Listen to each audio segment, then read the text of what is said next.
Hello students, कैसे हैं आप लोग। मेरा नाम है जयप्रताप सिंह चौहान और आप देखना शुरू कर चुके हैं यूथ एकेडमी, जहां हम क्लास 9th और 10th UP board, MP board और सीबीएसई बोर्ड के बच्चों को साइंस पढ़ाते हैं। तो आज की वीडियो में हम बात करने वाले हैं कि यूपी बोर्ड में अगर आप पढ़ रहे हैं तो अपने 90 डेज का टाइम प्लान क्या होना चाहिए और आप कैसे 95% मार्क्स को ला सकते हैं। देखो, ये 90 डेज हैं, आपने कितना भी पढ़ा हो इससे फर्क नहीं पड़ता, आपने मेहनत की हो या ना की हो इससे कोई फर्क नहीं पड़ता है।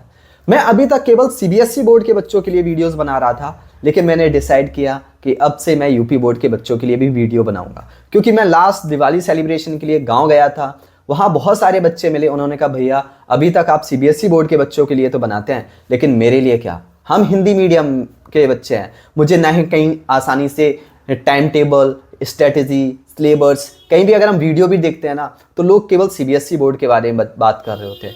यूपी बोर्ड के बारे में तो स्ट्रेटेजी प्लान कहीं होता ही नहीं है, ब्लूप्रिंट होता ही नहीं है, सिलेबस होता ही नहीं है, एग्जाम पैटर्न होता ही नहीं है। तो मैं उन सारे बच्चों को ध्यान में रखते हुए इन सारी बातों पे बात करने वाला हूँ, ठीक है ना। तो अब आप लोगों को परेशान होने की ज़रूरत नहीं है। अगर आपने अभी तक चैनल को सब्सक्राइब नहीं किया है तो चैनल को सब्सक्राइब कर लीजिएगा और पेन और पेपर को लेकर के बैठ जाइएगा, क्योंकि मैं इस वीडियो में बहुत सारे ऐसे पॉइंट्स बताने वाला हूं जो एक टॉपर करते हैं। अक्सर लोग पूछते हैं सर टॉपर ऐसा क्या करते हैं कि जिससे उनके इतने अच्छे मार्क्स आते हैं। टॉपर स्ट्रेटेजी बनाते हैं, टॉपर एग्जाम पैटर्न को फॉलो करते हैं, टॉपर स्मार्ट वर्क करते हैं, जबकि वहीं जो बैकवेंचर होते हैं या फिर जो मीडियोकर स्टूडेंट्स होते हैं वो केवल हार्ड वर्क करते हैं, वो स्मार्ट वर्क नहीं करते, उन्हें एग्जाम पैटर्न ही नहीं पता होगा। बहुत सारे बच्चे होंगे ऐसे जिनको एग्जाम पैटर्न के बारे में पता ही नहीं होगा। तो अब आप परेशान मत होइएगा, क्योंकि मैं अब आप लोगों की इसी जर्नी में, जो 90 डेज की जर्नी में, इसी का हिस्सा बनने वाला हूं। तो समझते हैं, सबसे पहला पॉइंट है हमारा नो योरसेल्फ, अपने आप को जाने। तो अपने आप को जाने का मतलब क्या है। देखो बेटा, मैंने एक अपने टेलीग्राम चैनल पर सैंपल पेपर डाला है, आपको उस सैंपल पेपर को सॉल्व करना है।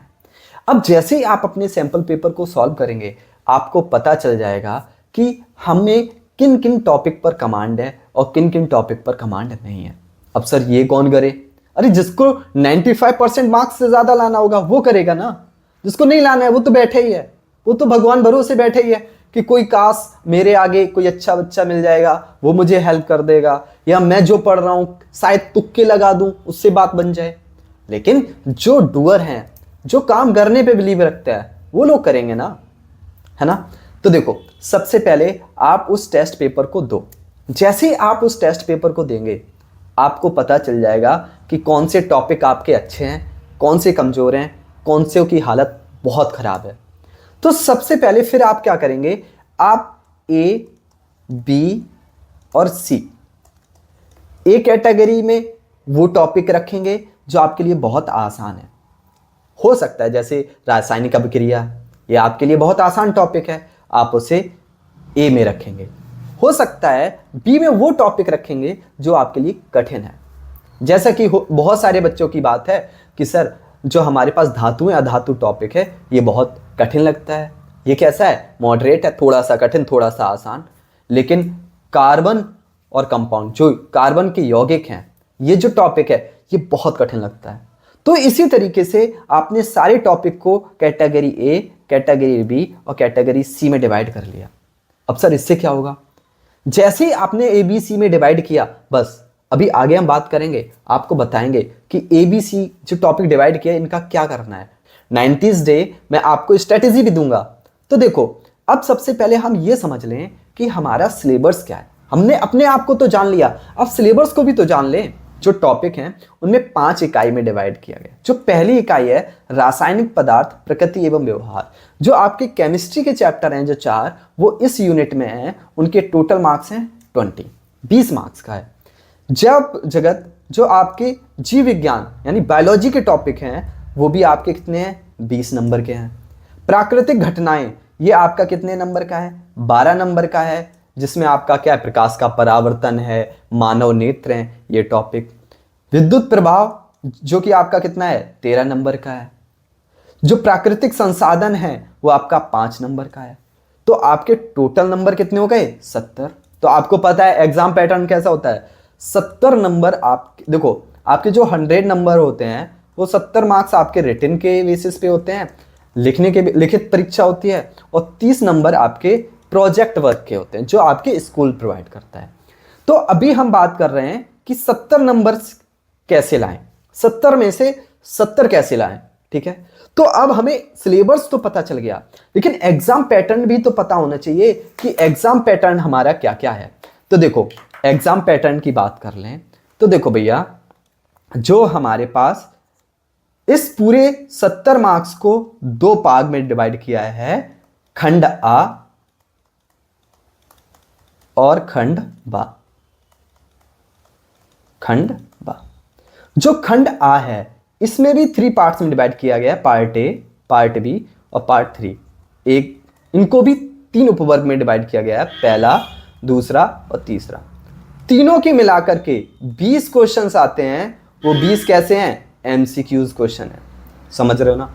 तो अब आपको एमसीक्यूज क्वेश्चन की प्रैक्टिस बहुत ज्यादा करनी पड़ेगी, क्योंकि 20 मार्क्स तो आपके एमसीक्यूज से ही है, समझ पा रहे हो ना।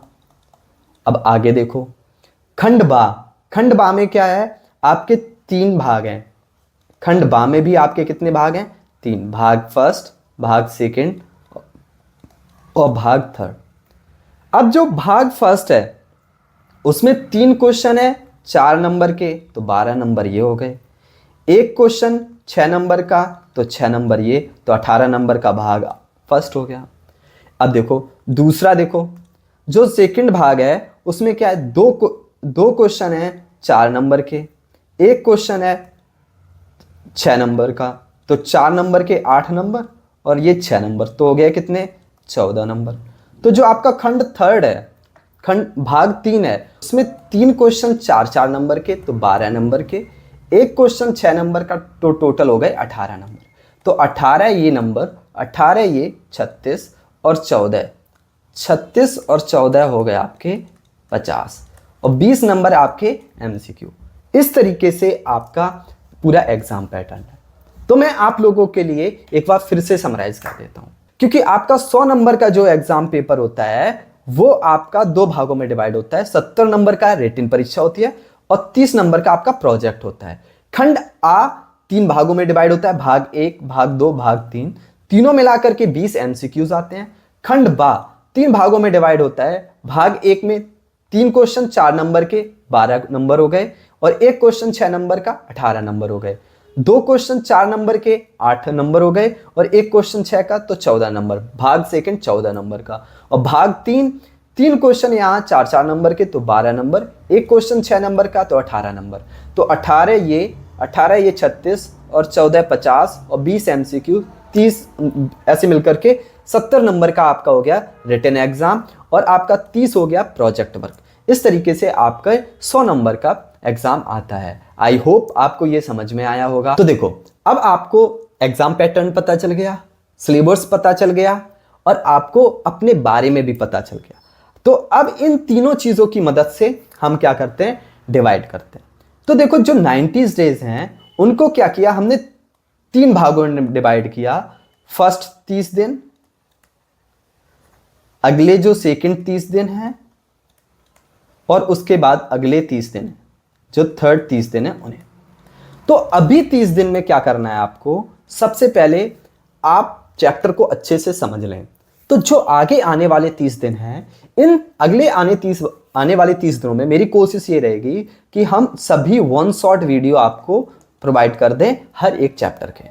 ठीक है, अब 1 शॉट हो गया। इसके साथ साथ जो आपकी यूपी बोर्ड की बुक है ना, उस बुक को पढ़ें। क्योंकि सर इसको पढ़ने से क्या फायदा? क्योंकि एमसीक्यूज क्वेश्चन आते हैं ना, वो बुक से आते हैं। यही तो गलती करते हैं बच्चे। जो टॉपर होते हैं वो बुक को भी पढ़ते हैं, लेकिन यहां क्या, टीचर ने नोट्स बना दिए, उसी में पढ़ने में लगे हैं। नोट्स लिखवा दिए, क्वेश्चन लिखा दिए, इंपॉर्टेंट मार्क्स करवा दिए। वही भैया, एग्जाम पैटर्न चेंज हो रहा है, देख रहे हो, प्रैक्टिकल बेस्ड क्वेश्चन आ रहे हैं।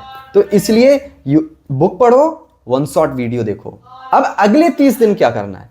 अगले 30 दिन में आपको जो आपके 30 दिन में चैप्टर कंप्लीट किए हैं, उनके चैप्टर के रिवीजन करने हैं।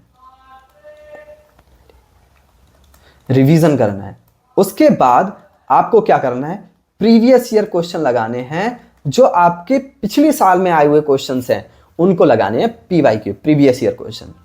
तो जब आपके 60 दिन हो जाएं, जब लास्ट के 30 दिन बचेंगे ना, उसमें आपको क्या करना है, आपको जो भी प्रीवियस ईयर क्वेश्चन लगाए हैं वो, उसके बाद प्रीवियस ईयर पेपर लगाएंगे, प्रीवियस ईयर पेपर लगाएंगे और इसके साथ साथ सैंपल पेपर लगाएंगे। अब आपका पूरा 90 डेज का प्लान हो गया, समझ रहे हो ना। तो इस तरीके से आपको पढ़ना है। अब सर जो हमने ABC में डिवाइड किए थे उनका क्या करें? जो आपके इजी टॉपिक हैं, जो आपको सही से आते हैं, उनके आपको अब रिवीजन करने की जरूरत नहीं है, आपको बुक पढ़ने की जरूरत नहीं है, आप सीधे उनके लगाओ प्रीवियस ईयर क्वेश्चंस, ठीक है। अब जो आपको जो मॉडरेट लगते हैं, यानी थोड़े से कठिन, आधा चैप्टर कठिन है आधा आसान है, उसको क्या करो, उनके 1 शॉर्ट वीडियो देखो, उनके 1 शॉर्ट वीडियो देखो और फिर उसके बाद प्रीवियस ईयर क्वेश्चन लगाओ। और जो सबसे ज्यादा कॉम्प्लिकेटेड क्वेश्चन थे, सबसे पहले बुक रीड करो, बुक रीड करो, उसके बाद 1 शॉर्ट वीडियो देखो। जब 1 शॉर्ट हो जाए फिर प्रीवियस ईयर क्वेश्चन जाओ। तो आपका पैटर्न ये होना चाहिए, तभी आपका चैप्टर कंप्लीट माना जाएगा। कैसे? 1 शॉर्ट वीडियो देखो, जो आपने नोट्स बनाए हैं उनको लर्न करो, और तीसरा आपकी बुक है वो रीड करो, और फिर प्रीवियस ईयर क्वेश्चन लगाओ। अगर आपने ये कर लिया तो मैं पूरे दावे के साथ कहता हूं, आपके 70 में से 70 नंबर लाने से कोई नहीं रोक सकता, कोई नहीं रोक सकता। और अभी आपके पास मौका है अपने गांव में, अपने मोहल्ले में सबसे ज्यादा मार्क्स लाने का, क्योंकि अभी हमारे पास 90 डेज हैं। और बोर्ड, अगर हम 10th एग्जाम की बात करें, बोर्ड 10th के क्लास के बच्चों की बात करें, तो कोई बहुत ज्यादा सिलेबस नहीं होता, सिलेबस बहुत आसान होता है, कम होता है, आप आसानी से कर लेंगे, क्योंकि अभी हमारे पास टाइम बहुत है। समझ पा रहे हो ना? अच्छा, ये कर लिया। अब एक और सबसे बड़ी बात है, जब भी सोने जाओ उससे पहले कल क्या पढ़ना है, इस बात को कहीं नोट कर लो। मान लो मैंने लिख लिया कि सर हमें 1 घंटे कल पढ़ना है साइंस, विज्ञान पढ़ना है, समझ रहे हो ना। अब सर 1 घंटा मैंने हिंदी पढ़ लिया, लो एक और टॉपिक लिख लो, सर 1 घंटे मैंने मैथ्स लगा लिया, ठीक है। इस तरीके से क्या कर लिया, आपने अपने आप को 3 टॉपिक दे दिए। और स्पेसिफिक साइंस में क्या पढ़ना है, हिंदी में क्या पढ़ना है, मैथ्स में भी कितने क्वेश्चन लगाने हैं, ये सोने से पहले लिख लो। और कल जब इनको कर लो, इनके ऊपर टिक लगा दो, डेट लिखो, यहां डेट लिखो और क्या क्या पढ़ना है। जब ये कंप्लीट हो जाए अगले दिन की डेट लिखो और उनको लिखो। डेली सोने से पहले ये करना है।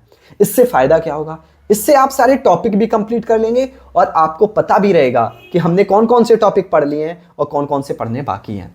समझ रहे हो ना?